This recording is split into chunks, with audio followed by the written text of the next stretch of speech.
जय हिंद दोस्तों। आपके अपने चैनल इंटू हिंदी में आप सभी का स्वागत है। करंट अफेयर्स की यह क्लास रोज सुबह 6:30 बजे होती है।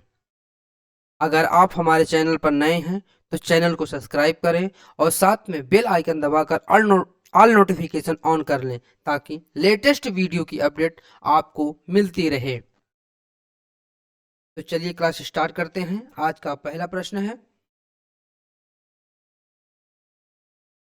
कंबोडिया के प्रधानमंत्री कौन हैं जिन्होंने हाल ही में इस्तीफा देने का फैसला लिया है? ऑप्शन ए हुन सेन। कंबोडिया के प्रधानमंत्री हुन सेन ने लगभग 4 दशक बाद अपने पद से इस्तीफा देने का फैसला किया है। वह दुनिया में सबसे लंबे समय तक शासन करने वाले नेताओं में से एक हैं। उन्होंने घोषणा की है कि वह अगस्त की शुरुआत में इस्तीफा दे देंगे और सत्ता अपने बेटे को सौंप देंगे। हाल ही में उनकी पार्टी ने अप्रतिस्पर्धी चुनाव में फिर से सभी सीटों पर जीत हासिल की है। कंबोडिया एक दक्षिण पूर्व एशियाई राष्ट्र है। नेक्स्ट, मेरी माटी मेरा देश अभियान किस मंत्रालय की एक पहल है? ऑप्शन बी ग्रामीण विकास मंत्रालय। मेरी माटी मेरा देश अभियान ग्रामीण विकास मंत्रालय की एक पहल है। यह अभियान 9 से 15 अगस्त के दौरान पूरे देश में चलाया जाएगा। पूरे देश के लगभग 75,000 ब्लॉकों से चयनित युवा दिल्ली के कर्तव्य पथ पर इस कार्यक्रम के लिए एकत्रित होंगे। आजादी का अमृत महोत्सव के समापन के लिए इस अभियान को शुरू किया गया है। आजादी का अमृत महोत्सव 12 मार्च 2021 को शुरू किया गया था। नेक्स्ट, इंडिया एआई ने उभरती प्रौद्योगिकियों को बढ़ावा देने के लिए किसके साथ एक समझौता ज्ञापन पर हस्ताक्षर किए हैं? ऑप्शन सी मेटा के साथ। India artificial intelligence India AI ने देश में उभरती प्रौद्योगिकियों में प्रगति को बढ़ावा देने के लिए मेटा के साथ एक समझौता ज्ञापन पर हस्ताक्षर किए हैं। इसका उद्देश्य आर्टिफिशियल इंटेलिजेंस और उभरती प्रौद्योगिकियों के क्षेत्र में इंडिया एआई और मेटा के बीच सहयोग स्थापित करना है। साथ ही मेटा की ओपन सोर्स एआई मॉडल को भारतीय एआई इकोसिस्टम के लिए तैयार किया जाएगा। नेक्स्ट, आर्मी पोस्टल सर्विस ने पहले स्थायी आधार नामांकन केंद्र का उद्घाटन किस शहर में किया? ऑप्शन ए नई दिल्ली। नई दिल्ली एक केंद्र शासित प्रदेश है। इसके नई दिल्ली एक केंद्र शासित प्रदेश है। उपराज्यपाल अनिल, मुख्यमंत्री अरविंद केजरीवाल। डाक सेवा कोर यानी आर्मी पोस्टल सर्विस क्रॉप्स ने नई दिल्ली में सेंट्रल वेस्ट पोस्ट ऑफिस में पहले स्थायी आधार नामांकन केंद्र परमानेंट आधार एनरोलमेंट सेंटर का उद्घाटन किया। इसके तहत देश भर में 48 चिन्हित स्थानों पर फील्ड डाकघरों के माध्यम से तीनों सेनाओं के कर्मियों और उनके आश्रितों के लिए आधार संबंधी सेवाओं की सुविधा प्रदान की जाएगी। नेक्स्ट, जर्मनी में हॉकी टूर्नामेंट के लिए जूनियर हॉकी टीम का कप्तान किसे नियुक्त किया गया है?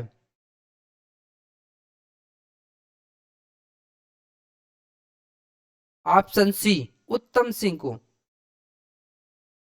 जर्मनी के डसेलडोर्फ में आगामी 4 देशों के टूर्नामेंट में जूनियर भारतीय हॉकी टीम की कमान फॉरवर्ड खिलाड़ी उत्तम सिंह को दी गई है। वहीं बॉबी सिंह धामी को टीम का उप कप्तान बनाया गया है।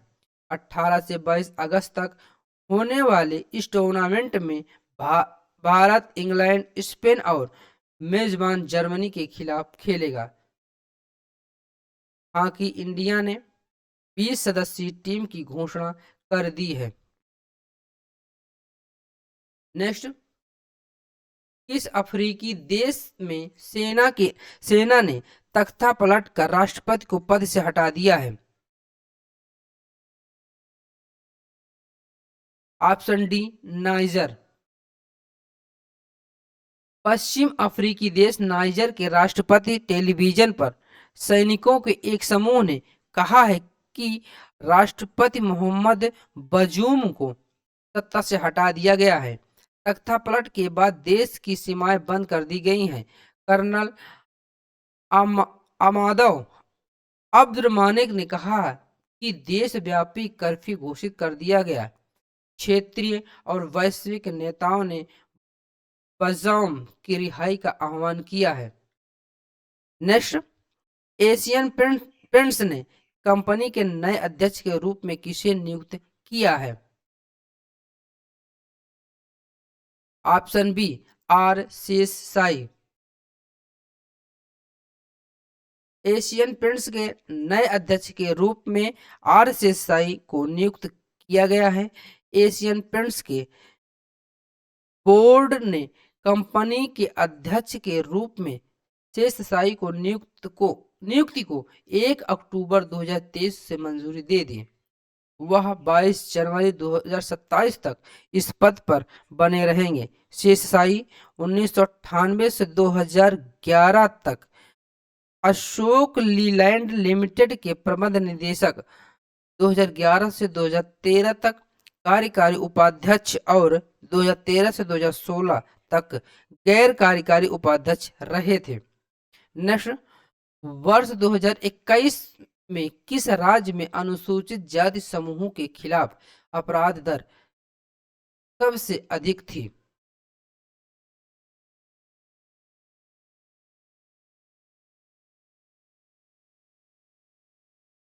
Option B, Madhya Pradesh. मध्य प्रदेश की राजधानी भोपाल। राज्यपाल मंगू भाई छगन भाई पटेल, मुख्यमंत्री शिवराज सिंह चौहान। राष्ट्रीय अपराध रिकॉर्ड ब्यूरो एनसीआरबी के डेटा के अनुसार मध्य प्रदेश में 2021 में अनुसूचित जाति समूहों के खिलाफ अपराध दर सबसे अधिक थी। आंकड़ों से पता चलता है कि 2020 में राज्य में अनुसूचित जाति के खिलाफ अपराध दर सबसे अधिक थी और 2019 में राजस्थान के बाद दूसरे स्थान पर था। राष्ट्रीय अपराध रिकॉर्ड ब्यूरो एक भारतीय सरकारी एजेंसी है जो अपराध डेटा एकत्र करती है। इसकी स्थापना 1986 में की गई थी।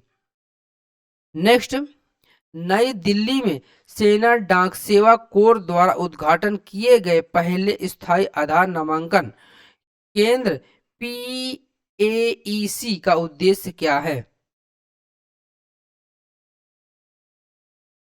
ऑप्शन बी, पूरे भारत में त्रिसेवक कर्मियों और उनके आश्रितों के लिए आधार संबंधी सेवाओं की सुविधा प्रदान करना।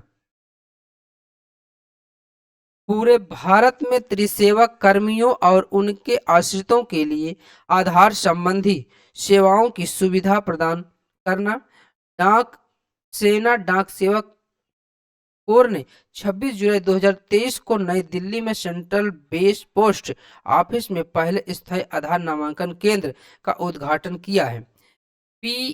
PAEC त्रिसेवा कर्मियों और उनके आश्रितों को आधार संबंधी सेवाएं प्रदान करेगा। नेक्स्ट, सरकार की योजना के अनुसार राजमार्गों पर स्टील बैरियर को बदलने के लिए किस सामग्री का उपयोग किया जाएगा? ऑप्शन सी, बांस का उपयोग। सरकार की योजना राजमार्गों पर स्टील बैरियरों को बांस से बने विशेष बहुबल्ली बैरियरों से बदलने की है। केंद्रीय सड़क परिवहन मंत्री नितिन गडकरी ने खुलासा किया कि बांस अवरोधों का उपयोग करने वाला एक पायलट प्रोजेक्ट छत्तीसगढ़ में पहले ही शुरू हो चुका है। जल्द ही इसे अन्य राज्यों में भी लागू किया जाएगा।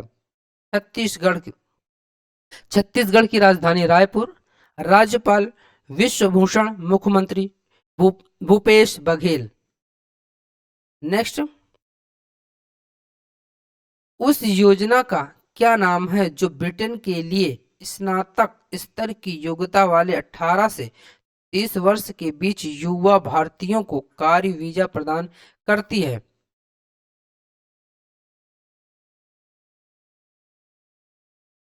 Option B, UK India young professional scheme.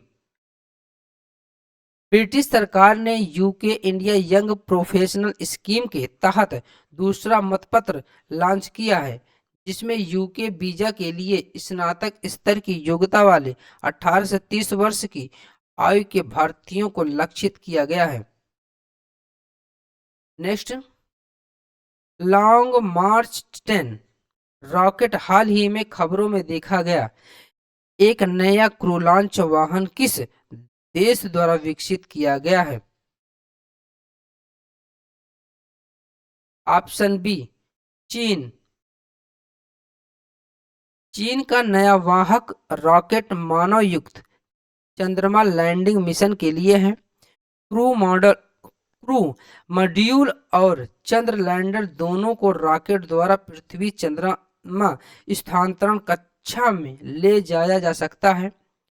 इसमें एक मॉड्यूलर डिजाइन है और एक सर्विस कैप्सूल, एक रिटर्न कैप्सूल और एक एस्केप टावर बना है, जो इसे अपने आप में एक छोटे अंतरिक्ष स्टेशन जैसा बनाता है। नेक्स्ट, निम्नलिखित में से कौन सा विकल्प हाल ही में समाचारों में देखी गई T1 निपटान प्रणाली का सही वर्णन करता है?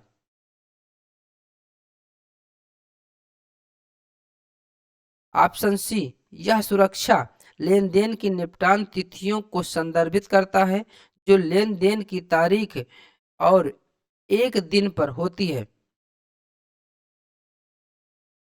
T1 निपटान चक्र का मतलब है कि व्यापार से संबंधित कोई भी निपटान लेन देन के दिन से एक दिन के भीतर पूरा किया जाना चाहिए। उदाहरण के लिए, यदि आप मंगलवार को कोई शेयर लाए हैं तो यह बुधवार तक आपके डीमैट खाते में जमा हो जाएगा। T1 निपटान प्रणाली निपटान चक्र को छोटा कर देती है, जिससे डिफॉल्ट का जोखिम कम हो जाएगा और धन की उपलब्धता के साथ बाजार की में तरलता बढ़ जाएगी। चीन महत्वपूर्ण आकार और पैमाने का एकमात्र बाजार है जो छोटे निपटान चक्र T0 प्लस T1 पर काम करता है।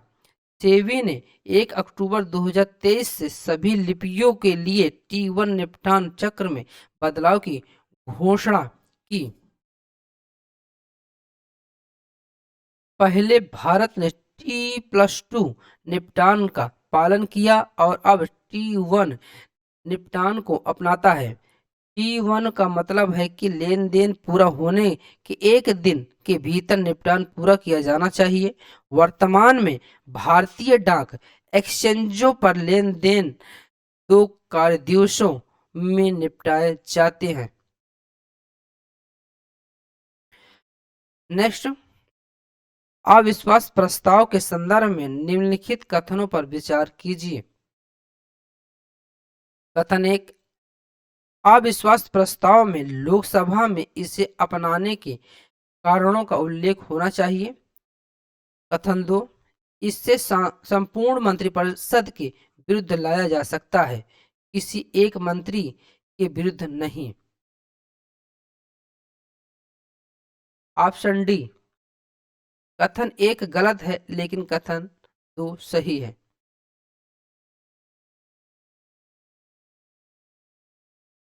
नेक्स्ट सॉरी, अविश्वास प्रस्ताव में सरकार की बहुमत का परीक्षण किया जाता है। 50 सहयोगियों के समर्थन वाला कोई भी लोकसभा सांसद इसे पेश कर सकता है।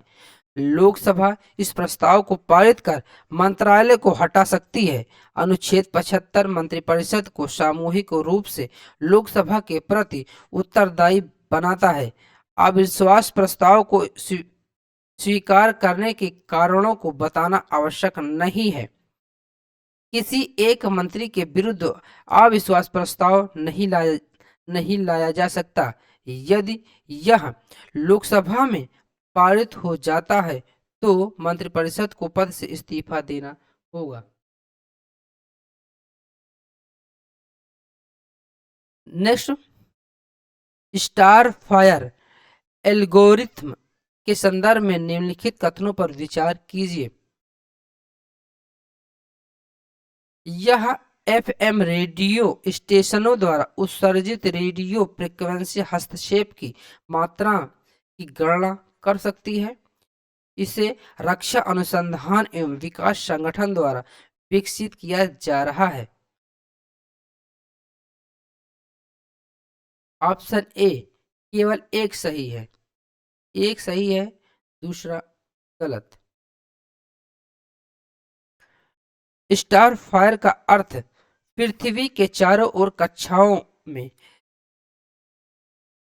टेरेस्ट्रियल रेडियो फ्रीक्वेंसी हस्तक्षेप का अनुकरण है।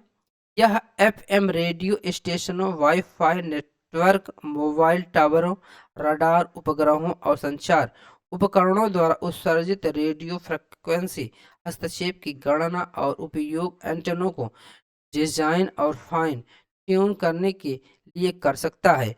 विज्ञान और प्रौद्योगिकी विभाग के एक स्वायत्त संस्थान रमन रिसर्च इंस्टीट्यूट के वैज्ञानिकों ने स्टार फायर एल्गोरिथम विकसित किया है।